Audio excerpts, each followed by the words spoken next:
a los integrantes de este panel de lujo que hemos denominado Llamados a un proceso constituyente en Colombia y riesgos y realidades para el empresariado. En la organización de este encuentro nos propusimos varios objetivos y quisiera resaltar el que considero más relevante. Desde el Foro de Presidentes, este diálogo que vamos a tener la fortuna de presenciar realmente es nuestra forma de homenajear y reconocer la labor de ilustres colombianos que han sido protagonistas, ya sea porque conformaron la Asamblea Nacional Constituyente, como el doctor Fernando Carrillo, o porque han sido notables defensores y constructores de nuestra Carta Política. Estimados doctores Alfonso Gómez Méndez, Fernando Carrillo Flores, Juan Manuel Charri, Claudia Dangond y Fabio Umar Jaramillo, este es nuestro reconocimiento como comunidad empresarial por su notable labor como académicos, constituyentes, abogados constitucionalistas, funcionarios públicos y como notables formadores de opinión de nuestra sociedad. Tal vez un aspecto positivo de estos llamados a procesos constituyentes de los últimos meses en el país es que nos ha permitido recordar a la sociedad y seguramente en especial a los más jóvenes lo que significa para Colombia la Carta de 1991. En un momento convulso de la historia, nuestros líderes políticos fueron capaces de unirse para construir juntos un documento que visionó un país distinto, diverso, con una mayor representación política y un equilibrio de garantías y derechos para construir el desarrollo de Colombia. Y aquí pocas veces nos preguntamos, ¿qué tenemos los empresarios por decir y aportar cuando esta misma carta se ve amenazada? Finalmente quiero agradecer al decano de la Facultad de Derecho y Ciencias Políticas de la Universidad de La Sabana, el doctor Carlos Enrique Arévalo, quien no solo aceptó nuestra invitación para moderar este panel, sino que se ha comprometido de lleno con la elaboración del documento que va a dar forma a este diálogo. Sin más, gracias a todos los presentes. Decano Carlos, por favor, tome la palabra y dé inicio a este panel. Muchas gracias. Muchas gracias. Quiero comenzar agradeciendo a Carolina Buitrago, presidenta del Foro de Presidentes, y a Carlos Andrés Vanegas, su director ejecutivo, por haber organizado este espacio de discusión y reflexión sobre un tema que interesa a todos en el país y, por supuesto, de manera particular a los más de 200 líderes empresariales que hacen parte de esta maravillosa iniciativa. Aprovecho también para saludar a los integrantes que, como bien lo dijo nuestra presidenta Carolina, doctor Umar, un cambio constitucional cualquiera que él sea, y por la vía o mecanismos que sea, suele venir acompañado de incertidumbres. Una situación que se profundiza cuando esos cambios son realizados en escenarios tan polarizados como el que vivimos hoy en día en nuestro país. En Colombia todas las reformas, salvo una, ya lo discutíamos en el panel, se han aprobado mediante actos legislativos. ¿Cree usted que un referendo tiene alguna posibilidad de éxito o está de acuerdo con lo que han manifestado los otros panelistas en que no va a tener ningún éxito? La propuesta de una reforma constitucional en los términos que ha sido planteada atentaría contra la estabilidad jurídica, generando consecuencias negativas para inversionistas y empresarios en general. En un país en el que, de acuerdo con el Comité Internacional de la Cruz Roja, se han reconocido en este momento, este año, la existencia de por lo menos 8 conflictos armados no internacionales, ¿qué impacto puede tener la violencia vivida en varias regiones de Colombia en el marco de un proceso constituyente y para ese proceso constituyente? Muchas gracias.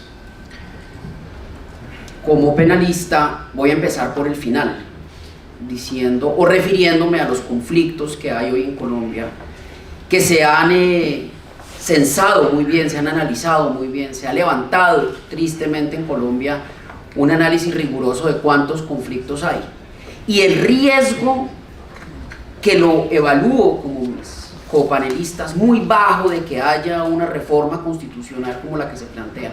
Es muy bajo esa posibilidad, pero el riesgo no es que exista esa posibilidad, el riesgo es que esos conflictos coopten las regulaciones y los cambios legales y constitucionales. Dicho de otra manera, el riesgo es que la delincuencia se tome esos cambios constitucionales, y eso puede pasar.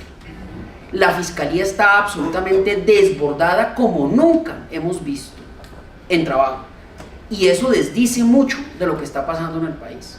Dice mucho para mí, que trabajo todo el día en ello, pero desdice mucho ver fiscales con 2 y 3 mil procesos activos y cada vez por delitos que tienen que ver ya no con la cotidianidad, el Rolex, el carro, el celular, no, con violaciones graves a los derechos humanos, desplazamientos, narcotráfico del más puro, corrupción de la más pura.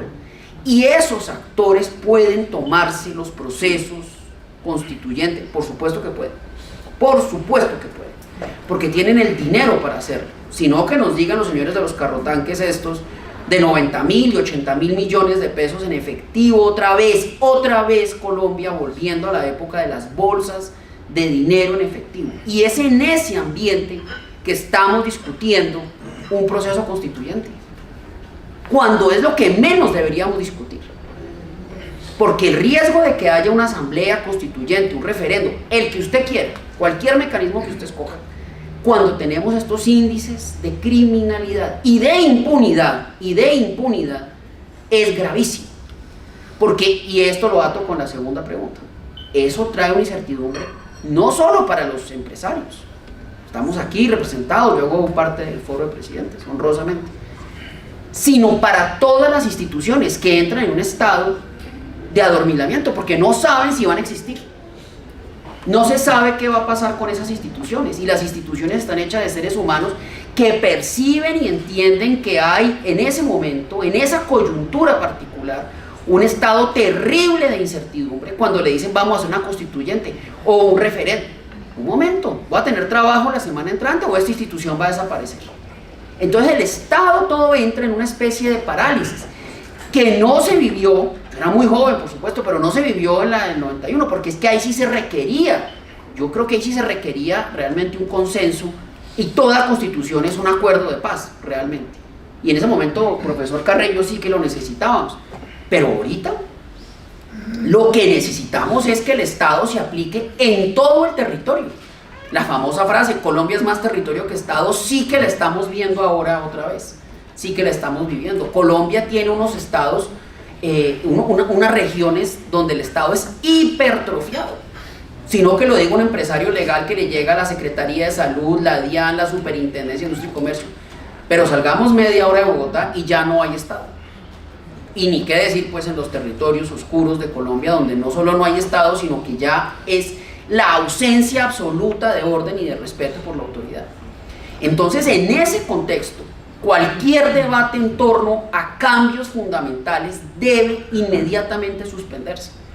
Estoy totalmente de acuerdo, profesor. Apliquemos la Constitución que tenemos, apliquemos las normas, apliquemos el Código de Procedimiento Penal, el Código Laboral. A Colombia le falta Estado de Derecho, como a ningún país que uno pueda nombrar. Colombia no ha podido avanzar en ello como debería.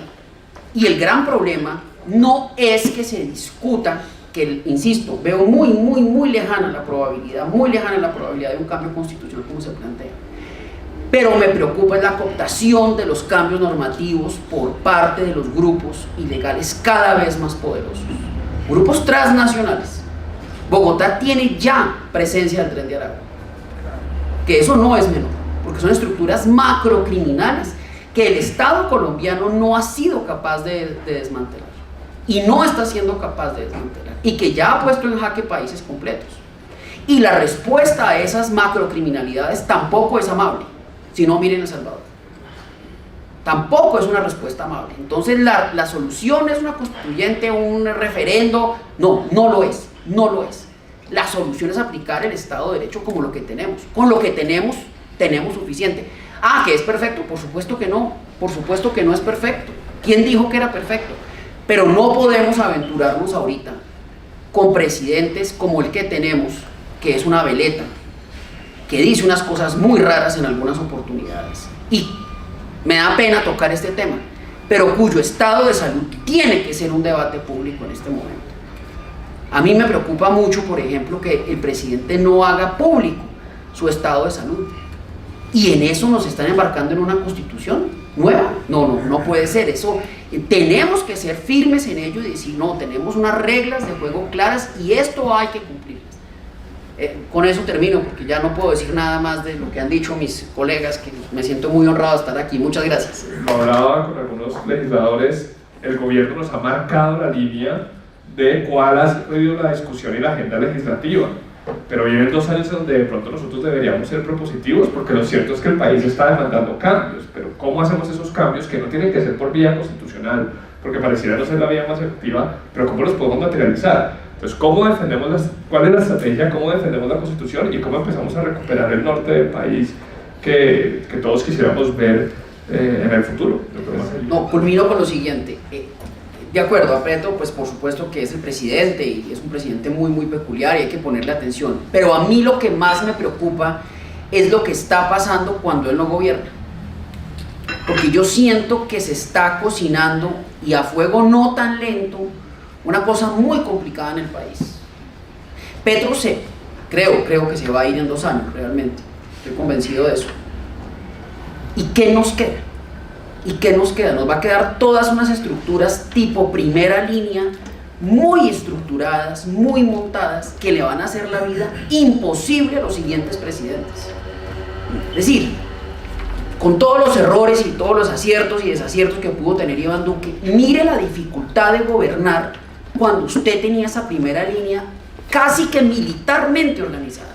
Eso no eran unas cosas espontáneas. A mí me da pena, pero eso no fue una expresión espontánea. Eso era una vaina súper bien organizada, con milicias, con estructuras. Hay unos reportajes de prensa de un periodista que se llama Mario Villalobos, que se fue a vivir donde la primera línea funcionaba y encontró cómo tenían sistemas de organización, de comunicación, radioteléfonos. O sea, esto era una vaina patrocinada. Y yo creo que esas estructuras no solo se han mantenido, sino que se han reforzado y se han empoderado, y cada vez de más territorios. A mí me preocupa es el Petro que no gobierna, paradójicamente. ¿Qué está pasando cuando Petro se desaparece? Cuando Petro eso a mí me tiene sumamente preocupado, y es como si estuvieran las placas tectónicas cocinando un gran terremoto cuando él se vaya. Y a mí eso me angustia, por supuesto que me angustia. Acabo de tener un hijo, entonces yo digo, ¿y ahora yo qué le voy a decir cuando este chino crezca? O sea, ¿qué va a pasar? ¿Qué va a pasar en 5 o 6 años cuando Petro siga gobernando desde su Twitter? Porque lo va a seguir haciendo. Lo va a seguir haciendo. Esa es mi preocupación. Termino.